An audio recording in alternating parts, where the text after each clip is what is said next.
আমার মামার স্ত্রী দেখতে খুবই আকর্ষণীয় ছিলেন। প্রথম দিন তিনি যখন তার স্বামীর ঘরে যাচ্ছিলেন, যাওয়ার সময় আমাকে এক নজর দেখে হালকা হেসে ইঙ্গিত করলেন। মনে হচ্ছিল যেন তার মনে আমার প্রতি একটু আলাদা আকর্ষণ কাজ করছিল। একদিন দুপুরবেলা বাড়িতে কেউ ছিল না, মামা তখন বাইরে ছিল। সেই সময় হঠাৎ করে মামি আমাকে ফোন করলেন। তার ফোন পেয়ে আমি দ্রুত বাড়িতে গেলাম এবং দেখি তিনি একা বসে নীরবে কিছু ভাবছেন।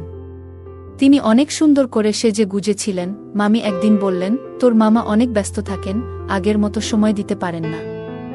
আমি অনেক কিছু আশা করেছিলাম, কিন্তু তা এখনো পুরোপুরি পাইনি। আজ তুই একটু তার কাজে সাহায্য করবি। আমি বিস্মিত হয়ে বললাম, মামি, আমি তো এখনো তরুণ, মাত্র 18। মামি হেসে বললেন, চিন্তা করিস না, একটু মনোযোগ দিলে সবকিছুই সহজ হয়ে যাবে। তারপর মামি, বন্ধুরা রেডি হয়ে যাও, আজকের গল্পটা অনেক বেশি স্পেশাল, তাই কেউ মিস করো না। আর দয়া করে গল্পগুলো ভালো লাগলে ভিডিওটি লাইক, শেয়ার এবং চ্যানেলটি সাবস্ক্রাইবই করো প্লিজ। এই গল্পে আমি একজন তরুণ ছেলের চরিত্রে অভিনয় করছি। আমার মামি ছিল অসাধারণ সুন্দর। তার ব্যবহার ছিল অনেক ভালোই। জানি না কেন বিয়ের পর থেকেই তিনি আমার দিকে বেশি নজর রাখছিলেন, যা আমাকে অবাক করত। মা চলে যাওয়ার পর থেকে আমার জীবনটা একাকী হয়ে পড়েছিল। আমি তখন অনেক ছোট ছিলাম যখন বাবা আমাদের পরিবারকে ছেড়ে চলে যান। তারপর থেকে মা একাই আমাকে মানুষ করার দায়িত্ব নিয়েছিলেন। কয়েক মাস আগে মাও আমাদের ছেড়ে চলে গেলেন, যা আমার জন্য এক বিশাল আঘাত ছিল। আমার মামা তখন আমাদের সাথেই থাকতেন। তিনি চুপচাপ হয়ে গিয়েছিলেন, সবসময় আমার মায়ের স্মৃতির মধ্যে ডুবে থাকতেন। আর আমি তখন একেবারেই ছোট ছিলাম, নতুন বাস্তবতাকে বোঝার জন্য, তবে আমি নিজেকে সামলে নিয়েছিলাম। মামা খুবই আবেগপ্রবণ একজন মানুষ ছিল। এখন তো তিনি প্রায় রাতে মদ্যপান করে বাড়ি ফিরতেন এবং বাড়ি এসে না খেয়েই ঘুমিয়ে পড়তেন। আমি শুধু চুপচাপ তাকে দেখে যেতাম। একদিন মায়ের এক বান্ধবী আমাদের বাড়িতে এসেছিলেন। তিনিও মায়ের চলে যাওয়ার খবর শুনেছিলেন, তাই 3-4 দিন আমাদের সাথে থাকলেন। তিনি মামার ব্যবহার লক্ষ্য করলেন এবং বললেন, এখন তোর বিয়ে করা উচিত। বাড়িতে যদি কোনো মেয়ে থাকে তাহলে সে তোকে এবং তোর ছোট ভাগ্নাকে সামলাতে পারবে। আমি দেখছি তোমরা দুজন একে অপরের থেকে দূরে সরে যাচ্ছ। তিনি আরও বললেন, একজন নারীই পারে একটা বাড়িকে সুন্দর বানাতে। আন্টির কথায় মামা সম্মতি দিলেন। এরপর আন্টি ভাইয়ার জন্য উপযুক্ত মেয়ে খুঁজতে শুরু করলেন। যেদিন আন্টি তাদের বাড়ি গেলেন, সেই রাতেই মামা নেশাগ্রস্ত অবস্থায় বাড়ি ফিরলেন। তার সাথে ছিল একটি মেয়ে। সে মামার হাত ধরে তাকে ঘর পর্যন্ত নিয়ে গেলেন এবং তারপর তাকে ঘরে রেখে চলে গেলেন। পরের দিন সকালে সেই মেয়েটি আমাদের বাড়ির কলিং বেল বাজিয়ে মামার ব্যাপারে জিজ্ঞেস করল। তারপর সে রান্নাঘরে গিয়ে আমাদের জন্য জলখাবার বানাতে শুরু করল। জলখাবার খেয়ে আমি কলেজের উদ্দেশ্যে বেরিয়ে গেলাম। কিন্তু মামা তখনও ঘুমাচ্ছিলেন। তাকে জাগানোর সাহস আমার হয়নি। দুপুরে যখন আমি বাড়ি ফিরলাম, তখন দেখলাম মামা বাড়িতে নেই। কিছুক্ষণ পর ফ্রেশ হয়ে বসার ঘরে এসে দেখি বাড়ির কলিং বেল বাজল। দরজা খুলতেই দেখলাম মামা সেই মেয়েটির সাথে বিয়ে করে বাড়ি ফিরেছে। তাদের গলায় বিয়ের মালা ছিল। আমি বিস্ময়ের সাথে তাদের দিকে তাকিয়েছিলাম। তখন মামা হাসতে হাসতে বলল, কিরে কুনাল, এভাবে অবাক হয়ে তাকিয়ে আছিস কেন? এ তোর মামি তানিয়া। যা, ভেতর থেকে আরতির থালা নিয়ে আয়। মামার বিয়ে দেখে আমি খুশি হয়েছিলাম, কিন্তু আশ্চর্য হলাম এই ভেবে যে মামা লাভ ম্যারেজ করেছে। যদিও আমি বেশি কিছু জানতে চাইনি। তাড়াতাড়ি আরতির থালা এনে তাদের ঘরে প্রবেশ করালাম। নতুন মামি অনেক সুন্দর ছিল। তাকে দেখে আমি অবাক হয়েছিলাম। নতুন মামি বাড়িতে আসার পর থেকেই ঘরের সব দায়িত্ব নিজের হাতে তুলে নিলেন। সেদিন রাতে মামা আর মামি নিজেদের ঘরে চলে গেলেন, আর আমি পানির বোতল নিয়ে নিজের ঘরের দিকে হাঁটতে শুরু করলাম। ঘরের দিকে যাওয়ার সময় হঠাৎ চোখ পড়ল মামার ঘরের দিকে। সেখানেই মামির চোখে আমার চোখ পড়ল। মামি হালকা হাসলেন আর চোখের ইশারায় কিছু বোঝাতে চাইলেন এবং তারপর দরজাটা বন্ধ করে দিলেন। প্রথম দিনই তিনি আমাকে এমনভাবে দেখেছিলেন, যেটা আমি তখন সাধারণ একটা ভুল বোঝাবুঝি ভেবেছিলাম। কিন্তু পরে বুঝতে পারলাম, হয়তো তার মনোযোগ ছিল আমার মতো তরুণ ভাগ্নার দিকেই। পরের দিন সকালে মামা ঘর থেকে বেরিয়ে এলেন, তার মুখে এক অন্যরকম আনন্দের হাসি। মায়ের চলে যাওয়ার পর তাকে এতটা খুশি আমি কখনো দেখিনি। ভালো হয়েছে যে মামা বিয়ে করেছে। মামি আসাতে তার জীবনে কিছুটা হলেও আনন্দ ফিরেছিল। মামি এসেই ঘরটাকে আবার প্রাণবন্ত করে তুলেছিল। মামি খুব ভালোভাবেই বাড়ির দায়িত্বগুলো সামলে নিয়েছিলেন। আমি মামা আর মামির প্রেম কাহিনী জানতে খুবই আগ্রহী ছিলাম, কিন্তু মামার সাথে সে বিষয়ে কথা বলার কোনো সুযোগ পাইনি। সকালে নাস্তা করেই মামা অফিসের জন্য বেরিয়ে যেত, আর সন্ধ্যায় ফিরে শুধুই মামির সাথেই সময় কাটাত। এটাই তো স্বাভাবিক, কারণ তাদের নতুন বিয়ে হয়েছে। মামা সন্ধ্যায় বাড়ি ফিরেই ফ্রেশ হয়ে মামিকে কোথাও না কোথাও ঘুরতে নিয়ে যেত। অনেক সময় তারা বাইরে থেকেই রাতের খাবার খেয়ে আসত এবং আমার জন্যও খাবার নিয়ে আসত। এভাবেই দেখতে দেখতে মামা আর মামির বিয়ের 20 দিন পেরিয়ে গেল। একদিন কলেজ থেকে একটু তাড়াতাড়ি বাড়ি ফিরলাম। বাড়ি এসে মামির ঘরে গেলাম, দেখলাম মামি সুন্দর করে সেজে বসে আছে। তার গায়ে ঝলমলে শাড়ি আর মেকআপ একদম অন্যরকম লাগছিল। আমি মামিকে জিজ্ঞেস করলাম, কোথাও যাচ্ছ নাকি? তিনি মুচকি হেসে বললেন, না, আমি এভাবেই থাকতে পছন্দ করি, তাই আজ নিজের পছন্দমতো মেকআপ করেছি। মামির কথায় সায় দিয়ে আমি বললাম, মামি, আমি আপনাকে একটা প্রশ্ন করতে চাই। আপনার বিয়ের পর থেকেই এই প্রশ্নটা আমার মনে ঘুরছে। একবার আমাকে সেই প্রশ্নের উত্তর দিয়ে একটু স্বস্তি দিন। তখন মামি আমার কাছে এসে আমার কাঁধে হাত রেখে আমাকে বিছানায় বসিয়ে দিলেন। মামি হেসে বললেন, বলো, তোমার প্রশ্ন কি? আমি মামিকে বললাম, আপনার প্রেমের গল্পটা জানার জন্য আমি খুবই আগ্রহী। মামার সাথে আপনার প্রথম দেখা কিভাবে হলো সেটা জানতে চাই। ভাইজা তো কখনো নিজে থেকে কোনো মেয়ের সাথে কথা বলে নাই। তাহলে কিভাবে সে লাভ ম্যারেজ করল? আমার কথা শুনে মামি প্রথমে হাসতে লাগলেন এবং তারপর বললেন, তুই তোর বয়স অনুযায়ী খুবই সরল। কিন্তু চিন্তা করিস না, এখন আমি যখন এই বাড়িতে এসেছি, তোকে একটু একটু করে স্মার্ট বানিয়ে তুলব। মামি আমার প্রশ্নের উত্তর দিতে শুরু করলেন, তোর মামা আর আমার প্রথম দেখা হয়েছিল একবার বাস স্টপেজে। তখন তোর মামাকে বেশ চিন্তিত দেখাচ্ছিল। আমি একটু খোলামেলা স্বভাবের মানুষ, তাই আমি নিজেই তার সাথে কথা বলার চেষ্টা করলাম। এরপর থেকে আমরা প্রায়ই ওই বাস স্টপেজে দেখা করতাম, আর সে আমাকে প্রায় মদ্যপ অবস্থায় সেখানে দেখা দিত। আমি যতবারই তাকে দেখতাম তাকে বাসে ঠিকঠাক তুলে দিতাম। এভাবেই আমাদের কথাবার্তা বাড়তে লাগল। একদিন তাকে বাড়ি পর্যন্ত ছেড়ে এলাম, আর সেদিনই আমরা আমাদের অনুভূতির কথা একে অপরকে জানিয়ে দিলাম। তোমার মামা তো তখন একেবারে উচ্ছ্বাসে ভেসে গেল। সে সাথে সাথেই আমাকে বিয়ের প্রস্তাব দিল। আমার পরিবারে তেমন কেউ ছিল না, তাই আমিও তোমার মামার প্রস্তাব মেনে নিলাম। এইভাবেই আমাদের বিয়ে হয়ে গেল। মামি আমাকে আশ্বস্ত করে বললেন, চিন্তা করিস না, তোর মামা আর কখনো মদ্যপান করে বাড়ি ফিরবে না। তাদের প্রেম কাহিনীটা বেশ মজার ছিল। তোর মামা মামি ব্যবহার এবং ব্যক্তিত্ব খুব পছন্দ করেছিল, তাই আমাদের মধ্যে বিয়ে হয়েছিল।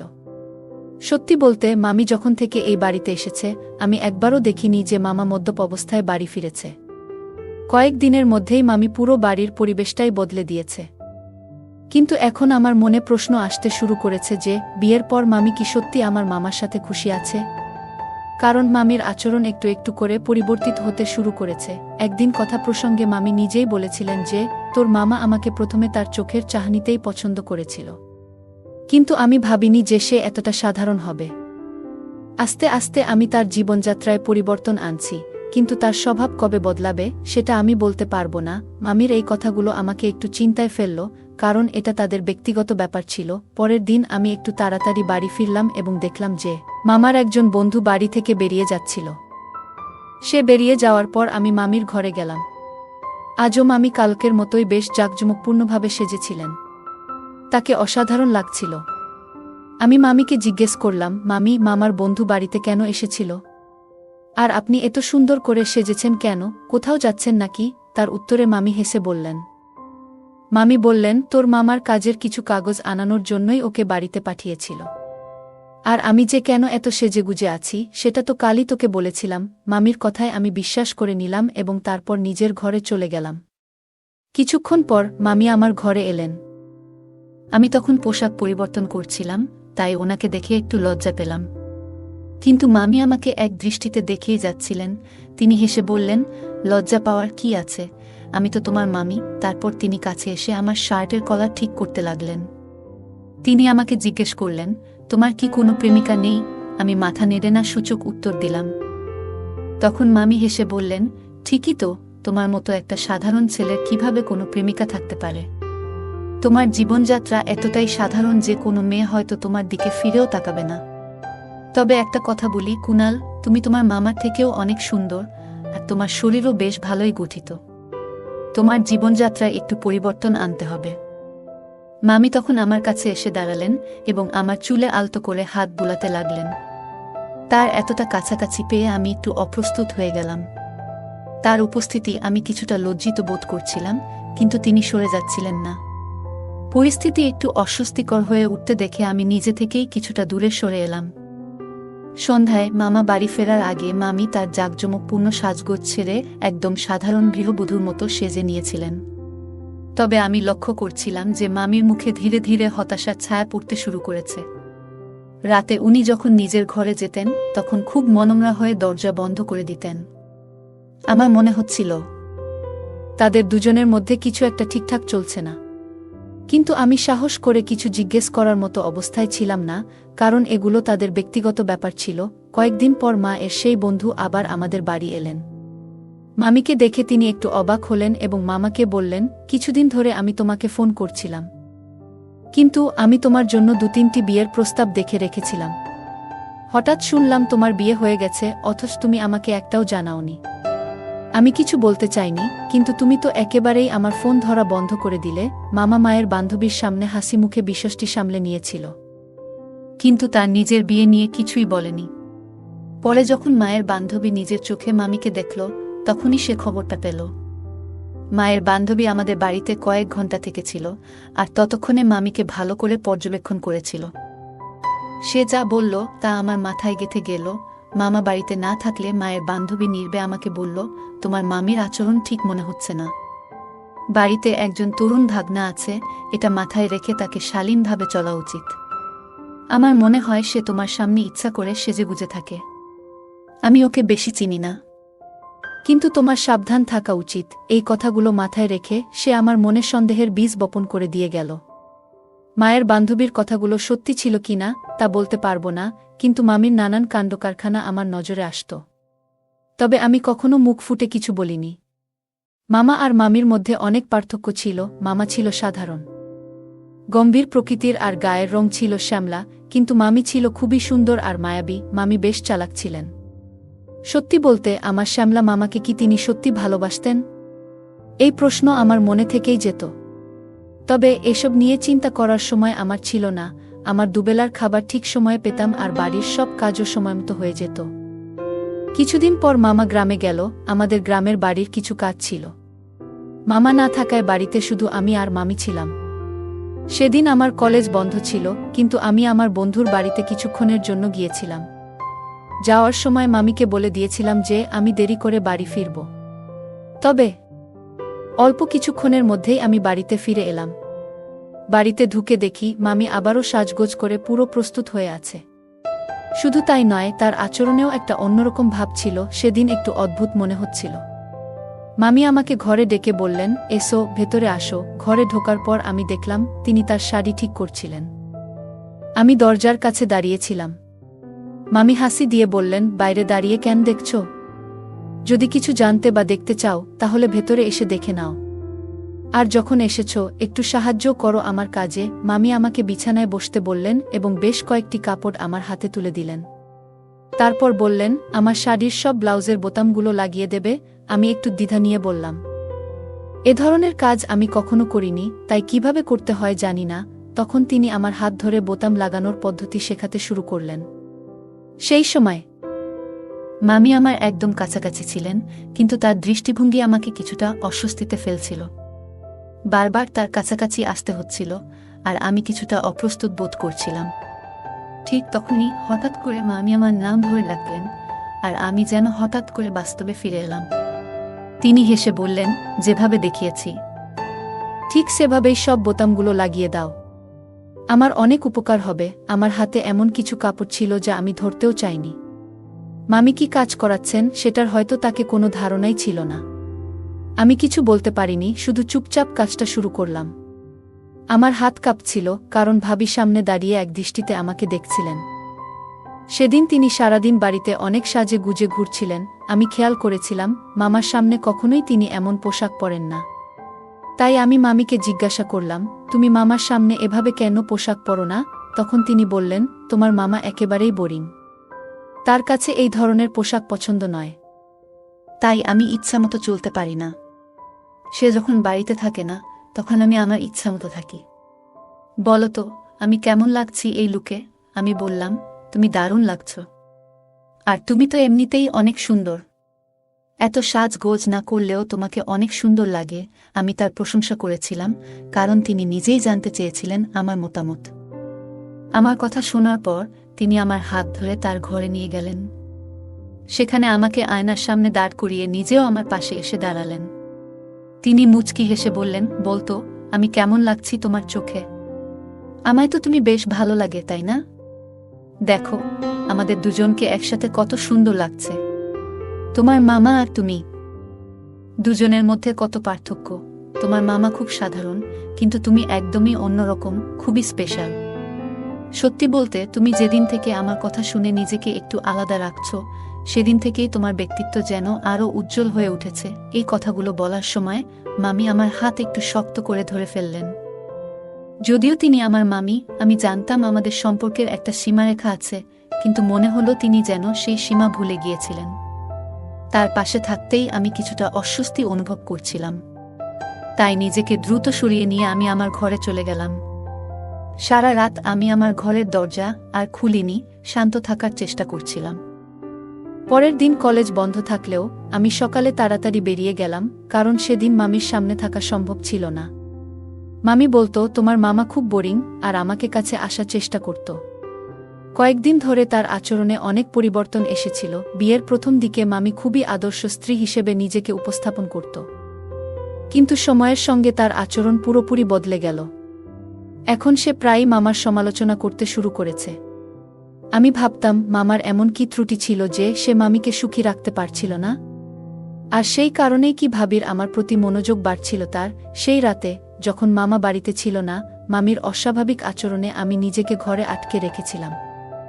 কিন্তু মাঝ রাতের সময়ে কাউকে বাড়িতে ঢুকতে দেখলাম। জানি না সে কে ছিল। 3 দিন পর মামা বাড়িতে ফিরল। নাস্তার সময় আমি সবার সামনে তাকে জিজ্ঞাসা করলাম, মামা, তুমি কি গত রাতে তোমার কোনো বন্ধুকে কাগজপত্র নিতে বাড়িতে পাঠিয়েছিলে? আমি যখন মামাকে জিজ্ঞাসা করলাম তিনি কি কাউকে বাড়িতে পাঠিয়েছিলেন, তিনি সরাসরি না বললেন এবং রাগে মামির দিকে তাকালেন। এরপর মামা মামিকে প্রশ্ন করলেন, এখানে কে এসেছিল? এই প্রশ্ন শুনে মামি কেঁদে ফেলল এবং বলল, তোমার ছোট ভাগনা মিথ্যা বলছে। আমি তো আসলে তোমার সঙ্গে তোমার ভাগনার বিষয়ে কথা বলতে চেয়েছিলাম।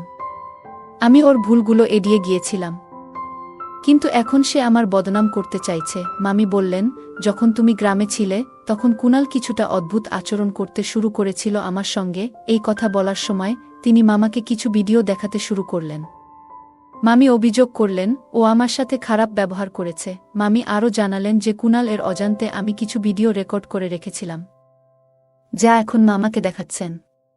তিনি বললেন, কুনাল তার ঘরে এসে এমন কিছু আচরণ করেছিল যা স্বাভাবিক ছিল না। তিনি এতটাই আতঙ্কিত হয়ে পড়েছিলেন যে নিজেকে ঘরে বন্দি করে রেখেছিলেন। মামা মামির কথা শুনে বেশ মর্মাহত হলেন এবং তার উপর পুরোপুরি বিশ্বাস করে আমার দিকে রাগান্বিত দৃষ্টিতে তাকালেন। মামা রেগে গিয়ে আমার দিকে চিৎকার করে উঠলেন, এমনকি আমাকে শাসানোর মতো আচরণও করতে লাগলেন। আমি অবাক হয়ে গেলাম, তবে মামি নিজেই তাকে শান্ত করে আমার থেকে দূরে সরিয়ে দিল। সেদিন মামা রাগ নিয়ে অফিসে চলে গেল। তার যাওয়ার পর মামি তার মুখের মিথ্যে অশ্রু মুছে আমার কাছে এসে বলল, কুনাল, তোমার মামাকে কিছু জিজ্ঞেস করার আগে একবার আমার সঙ্গে কথা বলতে পারতে। মামি আমাকে বলল, তুমি অকারণে তোমার মামার সামনে মিথ্যে বললে কেন? তুমি মিথ্যে বলছিলে, তাই আমি তোমার আসল ঘটনা মামার সামনে তুলে ধরলাম। তবে এরপর থেকে এমন কিছু করো না। যদি তোমার কোনো ইচ্ছা থাকে তা আমাকে জানাতে পারো। আর হ্যাঁ, নিজেকে ছোট ভেবো না। তোমার যে কোনো ইচ্ছে পূরণ করতে আমি রাজি আছি, শুধু একবার বলেই দেখো। মামির এই কথাগুলো মানে তখন আমার পুরোপুরি বোঝা হয়ে গিয়েছিল, কিন্তু একই সঙ্গে আমার ভীষণ রাগও হচ্ছিল। সে আমাকে মামার সামনে মিথ্যাবাদী হিসেবে উপস্থাপন করেছিল। সেই রাগ নিয়ে আমি তাড়াতাড়ি কলেজের উদ্দেশ্যে বেরিয়ে পড়লাম। কলেজে গিয়েও কোনো ক্লাসে মন বসাতে পারিনি। মামির কথাগুলোই আমার মাথায় ঘুরছিল। মামিকে দেখে মনে হচ্ছিল সে আমার থেকে কিছু আলাদা ধরনের প্রত্যাশা করছে, কিন্তু আমি সবসময় তাকে নিজ থেকে দূরে রাখার চেষ্টা করতাম। সত্যি বলতে, আমি এত ছোট ছিলাম না যে বারবার এক সুন্দরী মহিলাকে নিজ থেকে দূরে ঠেলে দেব। যেহেতু ভাইয়ের চোখে আমি ইতিমধ্যে খারাপ হয়ে গেছি, তাই মামির কথা মতো চললে কিছু হবে না। মামি তো ইতিমধ্যে সবসময় আমার পক্ষে ছিল। সেই মুহূর্তে হঠাৎ করেই আমি সিদ্ধান্ত নিলাম কলেজ থেকে বাড়ি ফিরে যাব। বাড়িতে পৌঁছেই দরজা খুলে ভেতরে ঢুকে পড়লাম এবং সোজা মামির ঘরের দিকে এগোলাম। সেদিনও সে প্রতিদিনের মতো নিজেকে সুন্দরভাবে প্রস্তুত করেছিল। আমাকে দেখেই তার চোখে খুশির ঝলক দেখা গেল। কাছে এসে বলল, তুমি এসে গেছ। আমি জানতাম আমার এই সাজসজ্জা তোমার নজর কাটবেই। চিন্তা করো না। তবে একটা অনুরোধ, তুমি নিজের মুখ বন্ধ রাখবে, বিশেষ করে তোমার সেই বোরিং মামার সামনে। এখানে যা কিছু দেখেছ সেটা বাইরের কারো কাছে বলো না। আমি তখন এমন ভাব দেখালাম যেন দাদার প্রতি আমারও রাগ আছে। তার কথায় সায় দিলাম। তখন সে এমন এক সম্পর্ক গড়ে তোলার প্রস্তাব দিল যা আমি চাইনি। আমি সেই পরিস্থিতি থেকে নিজেকে বের করার চেষ্টা করছিলাম, কিন্তু তখন হঠাৎ আরেকজন ব্যক্তি বেরিয়ে এলো ঘর থেকে। যখন সে ঘর থেকে বেরিয়ে এলো, তখন মামা তাকে ধরে ফেলল। মামার কণ্ঠ শুনে মামিও বাইরে এলো। মামিকে সাজগোজ করা অবস্থায় দেখে মামার আগে পাগল হয়ে গেল। সে বলল, তুমি আবারও এই রূপে আসলে? আমি তোমার সঙ্গে বিয়ে করেছিলাম শুধু তোমাকে ভালো জীবন দিতে। আমি তোমাকে ভালোবাসতাম, কিন্তু তুমি এখনও আগের সেই জায়গায় আছো। কিছুক্ষণ আগে যে ব্যক্তি মামির ঘরে ছিল সে মামার বন্ধু সুনীল। মামি আমাকে যে প্রেম কাহিনী শুনিয়েছিল তা সম্পূর্ণ মিথ্যে ছিল। মামা আর মামির পরিচয় হয়েছিল এক ডান্স বারে। মামাকে মদ্যপানে আসক্ত করেছিল সেই সুনীল, যিনি তাদের প্রথমে বারে নিয়ে যেতেন। সুনীলই মামার পরিচয় করিয়ে দিয়েছিল সেই মহিলার সঙ্গে, যার আসল নাম তানিয়া নয়, বরং ছিল সুমাইয়া। মামা তাকে ভালো জীবন দিয়েছিল, এমনকি তার নামও বদলে দিয়েছিল। মামার রাগ দেখে মামি ভয় পেয়ে গেল। সে বলল, সব প্ল্যান সুনীলের ছিল। আমি তোমাকে কখনোই ভালোবাসিনি। আমার আসল প্রেমিক সুনীল। ওই আমাকে বলেছিল তোমার সঙ্গে প্রেমের ভান করতে। সেই জন্যই আমি প্রতি রাতে তোমার সঙ্গে ঝগড়া করতাম। সেটা সুনীল এর পরিকল্পনার অংশ ছিল। ও চাইছিল তোমাকে মানসিকভাবে দুর্বল করে তোমাকে হাসপাতালের পথে ঠেলে দিতে। সবকিছুই প্ল্যানের অংশ ছিল। আমি তো শুধু আমার প্রেমিকের নির্দেশ অনুসরণ করছিলাম, বলল মামি। সুনীল তোমার কাজে উন্নতি সহ্য করতে পারছিল না, তাই সে এই পুরো পরিকল্পনা তৈরি করেছিল। একবার যদি তোমাকে পাগল প্রমাণ করা যেত, তাহলে তোমাকে চাকরি থেকে সরিয়ে দেওয়া হতো, আর তখন তোমার জায়গায় সে বসতে পারত। এটাই ছিল আমাদের আসল উদ্দেশ্য।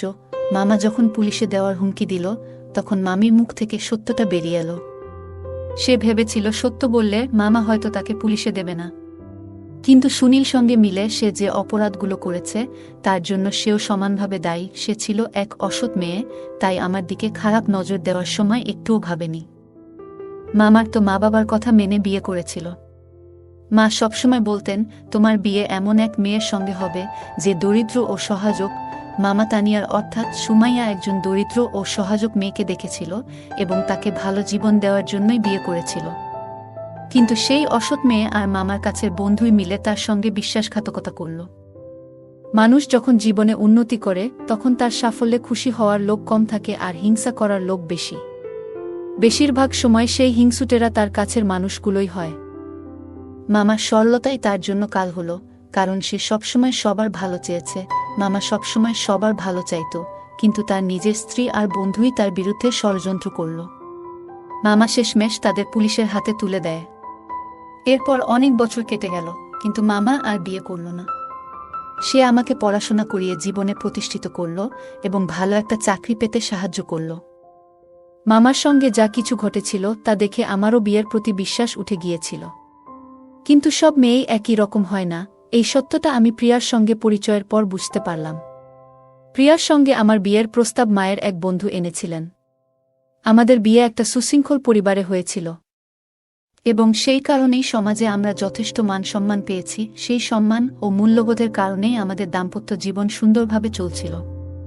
আমাদের সুখী সংসার দেখে মামার বিশ্বাস ফিরে এলো যে সব মেয়ে খারাপ নয়। তখন সে নিজের বিয়ের ব্যাপারে মায়ের বন্ধু আন্টিকে অনুরোধ করল। আন্টির মাধ্যমে মামারও বিয়ে হয় এক ভালো মেয়ের সঙ্গে, যেসব গুণে পরিপূর্ণ ছিল এবং সমাজের মূল্যবোধ সম্পর্কে সচেতন ছিল। এই কারণেই মামার জীবনও সুখে চলতে লাগল। বন্ধুরা, পরিবার দ্বারা নির্ধারিত সম্পর্কগুলো সমাজে সম্মান পায়। অন্যদিকে নিজ ইচ্ছায় তৈরি সম্পর্কগুলো প্রায়ই বিশ্বাসঘাতকতার দিকে এগিয়ে যেতে পারে, কারণ সেগুলো অধিকাংশ সময় সঠিকভাবে যাচাই করা হয় না। সম্পর্কগুলোতে কোনো ভয় বা মান সম্মানের প্রশ্ন থাকে না, তাই যে কোনো সম্পর্ক গড়তে হলে পরিবার ও তাদের আশীর্বাদের গুরুত্ব থাকা উচিত। বন্ধুরা, আজকের আমাদের ছোট্ট গল্পটি ছিল এই বিষয় নিয়ে। আশা করি আপনাদের এই গল্পটি ভালো লেগেছে। গল্পটা কেমন লাগলো জানাতে ভুলবে না। আরও মজার মজার রোমান্টিক গল্প শুনতে চাইলে ভিডিওটি লাইক, শেয়ার এবং চ্যানেলটি সাবস্ক্রাইব করতে এবং বেল আইকনটি ক্লিক করতে ভুলবে না। ধন্যবাদ।